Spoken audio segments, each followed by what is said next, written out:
Hello everyone and welcome back to the finals of the Charity Cup. We said that we were going to cover at least one more game. It's Magnus Carlsen with the white pieces against Jan-Krzysztof Duda. In the previous video, you've seen what happened in game 2. Game 1 ended in a draw. We discussed that. Game 2, Magnus won with the black pieces. And now if Magnus wins this one, it's a game over. Or rather, it's a win for Magnus on the first day, as the finals is decided over 2 days. So there will be the second part of the finals today. So let's see what happened. Can Duda get a win with the black pieces, or maybe hold Magnus to a draw here and then go for one more white game in game 4 to try and claim a win? Magnus now has the white pieces and he opens with c4. And yes, we did not have a pause the video moment in the previous video, so we are going to have 2 in this video. I think you guys will appreciate these 2 very much. So knight to f6, we have knight to c3. E5 by Duda, knight to f3, and knight to c6. We have the 4 knights variation of the English, g3, and the bishop to b4 now. So this is a very common line. Knight to d5 now, attacking the bishop, saying that if you capture, I'm going to capture back, kick away your knight, and then win the e5 pawn. So bishop back to c5, and now bishop to g2. Both players castle, so castles, d6, and now e3. Bishop to g4, fighting for the center, not allowing white to play d4, and now Magnus challenges the bishop and says, all right, you are welcome to capture here. So bishop to h5, g4, bishop to g6, and now, as there is no more pressure on the knight here, so you are once again fighting for the center, we executed d4.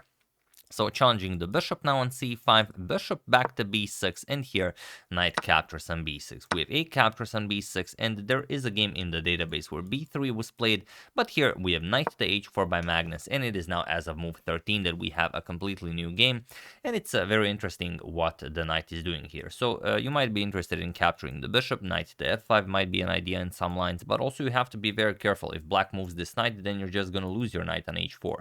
Luckily for Magnus, or not luckily, as he calculated this out, there are no useful discoveries with this knight, so you can't really just move it anywhere and pick up this knight for it to be good for black.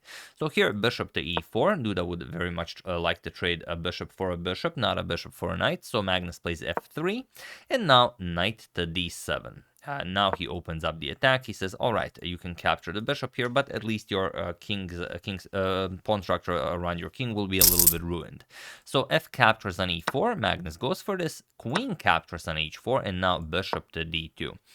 Preparing to re-maneuver the bishop over here, kick away the queen, maybe put the bishop on g3. Could be good for white. So queen to h6, now not allowing this, as the e3 pawn would fall, and a4 now. We have to play a4 b3 to solidify everything on the queen side, and then we're going to shift our attention towards the king side. We have rook f to e8, and now d5. So closing the center as well, knight to e7, and now queen to f3. Now, okay, the pawn is guarded. You might be able to put your bishop somewhere else. We have rook to f8, and now b3. Now this rook can also come into the game. You don't have to keep it here to guard the a4 pawn. Knight to c5, going after the b3 pawn, and for the moment, rook a to b1. So not the greatest square for the rook, but we are expecting at some point that black will also want to activate his rook. Then maybe we will be able to push some pawns and then reactivate this rook. So knight to g6. Now the knight can come to the h4 square. So queen to g3. Now with some ideas of maybe rook to f5, because if rook to f5 and then you put a knight to h4, then we can put the rook to h5 and attack the queen and the knight. So of course Duda plays it right away. He doesn't allow rook f5, and now bishop to h1. And we also kind of don't want to give away our light square bishop. It's an excellent defender, so just bishop to h1. We always know that this is a very special relationship between a bishop and the knight, where they cancel each other out, so taking away all of the squares that the knight can use to go forward. We have g5, now guarding the knight. Now again, the queen can be moved, and finally bishop to e1. Now Magnus wants to move the queen and pick up the knight with bishop captures on h4, because this knight is now, well, sort of a monster knight. It's not controlling the full 8 squares, only controls 4 squares, so it's maybe a half of a monster knight, but still very scary.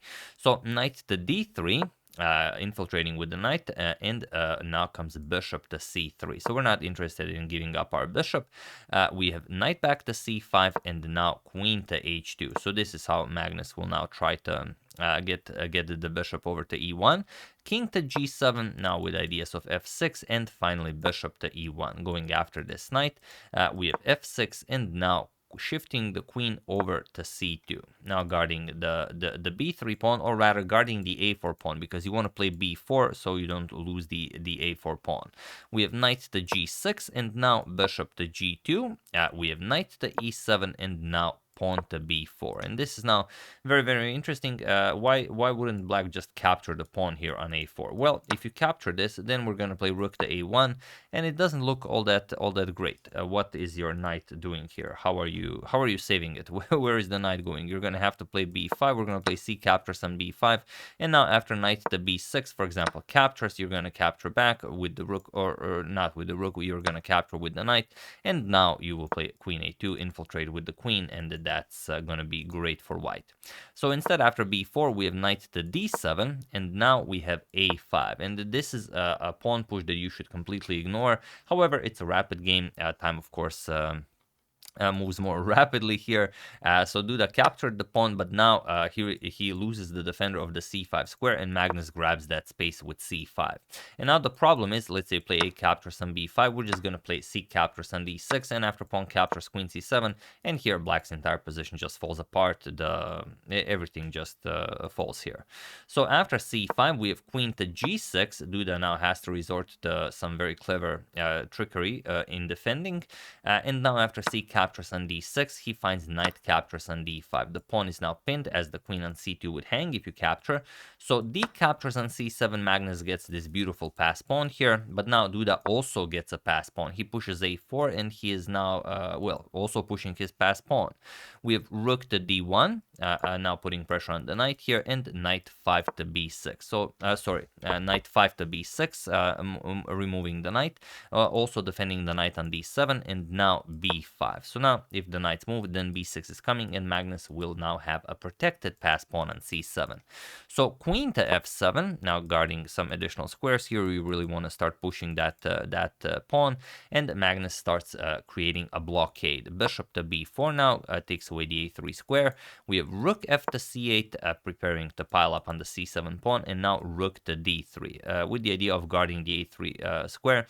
Rook to c1 is more precise here, because rook to d3 allows Duda a move Duda did not play, but knight c4 here is very impressive. You are preparing to capture on c7, and you basically force white into this rook captures on d7, giving up rook for 2 knights, which should be good for you, but then rook captures on c7, you lose this main asset, and now it's still black who has the passed a pawn. So this would, with perfect play, of course, be equal, but it's maybe the most proper way to play it. However, instead, after this, instead of that, we have rook to d3, and now a3. Instead of knight to c4. So Duda continues pushing his pass pawn, and here Magnus plays bishop captures on a4, and now knight to c4. So here Duda has a lot of threats, but you guys, of course, see right through them, and you know that there is there is such a beautiful winning move that this is only the first over 2 pause the video moments. So feel free to pause the video and try to find the absolute strongest move for white here, while I give you a couple of seconds.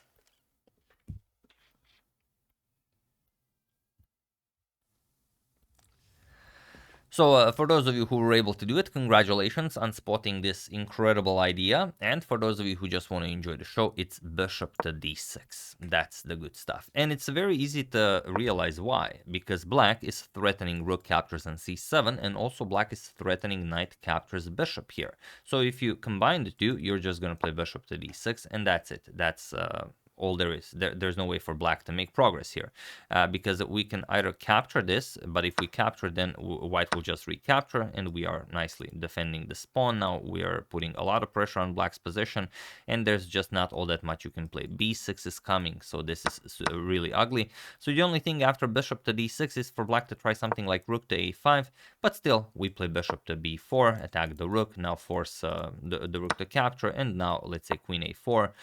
There's simply too much much pressure. The rook is hanging. If you move the rook, then the knight hangs, and black really has nothing better than to capture here.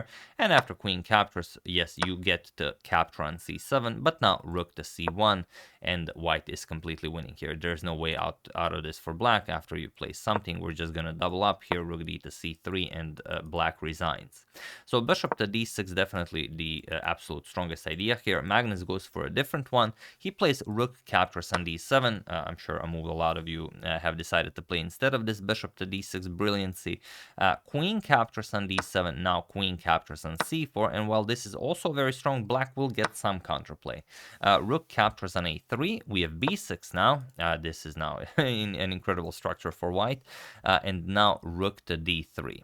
Not going for rook captures on e3. Rook captures on e3 is also worth considering, but okay, Duda has a different plan. Rook to d3, rook to b1, adding a defender to his b pawn, and now rook to d2. And here Magnus starts, sort of a maneuvering saga with this light square bishop that you guys will really enjoy. He plays bishop to f3, and Duda plays queen to d6, puts pressure on the b6 pawn, so the rook cannot move, and it's not easy to find what to play here with white, but there is one move that, well, once you see it, you simply start believing it. Feel free to pause the video for the second time and find this winning move for Magnus while I give you a couple of seconds.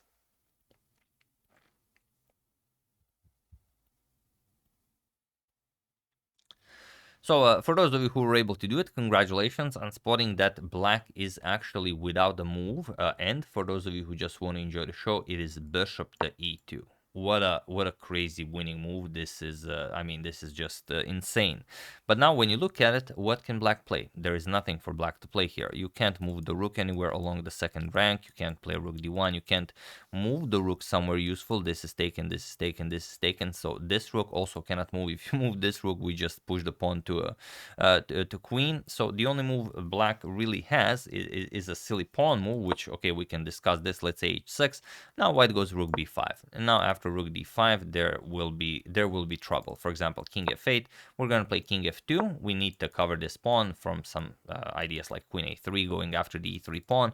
King after king f2, king to g7. Now we're going to play rook d5. Attack the rook, attack the queen, and once this is traded off, captures.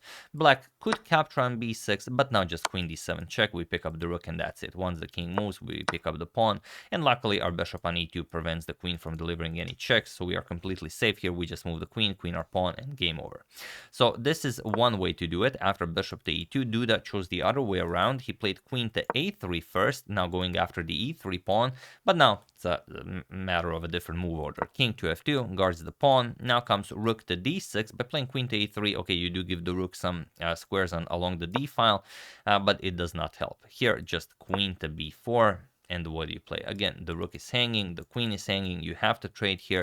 Captures was played, but now let's see how Magnus wins this. We discussed that the bishop started the magnificent journey with this bishop to f3, bishop to e2 idea.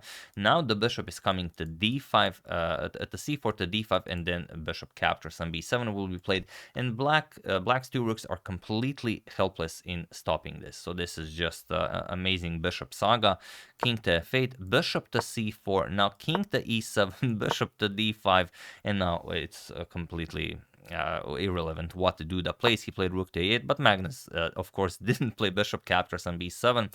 It would be crazy if you found all of this. I mean, getting the bishop here and then you captured on b7 now, because if you capture on b7 now, Duda has rook to a2 check, and you have to settle for a draw. You have to play king to e1, and now we just go rook a1 check, rook a2 check, rook a1 check. This rook prevents the king from going over to the d file, because if you go up the board after rook a2 check, if you play king f3, then rook d to d2, and now Duda would win the game. Magnus can bring a queen, of course, into the game, but let's look at this. Rook f2 check, king g3, rook g2 check, king f3, and of course rook to f2 check will be checkmate.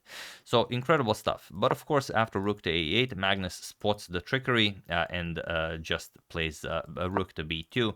And it was in this position on move 51 that Jan-Krzysztof Duda resigned the game, as there is nothing more to be done here. The pawn will fall, and that's just it. There's nothing you can do about it. And then, of course, c8 will be covered. We're going to push c8. We're going to queen the pawn, and that's it.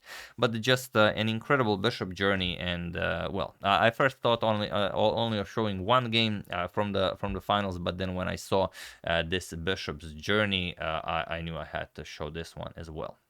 So yeah, that's the game. Hope you guys enjoyed it. Tell everyone you know about this great bishop and the journey it made.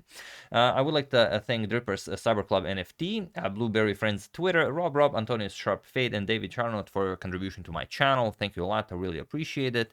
As usual, you can check 2 of my previous videos here. Thank you all for watching, and I will see you soon, continuing the coverage of the finals, because this was only the first day of the finals. We also have the second day of the finals. So thank you all. I will see you soon, and have an excellent rest of your weekend.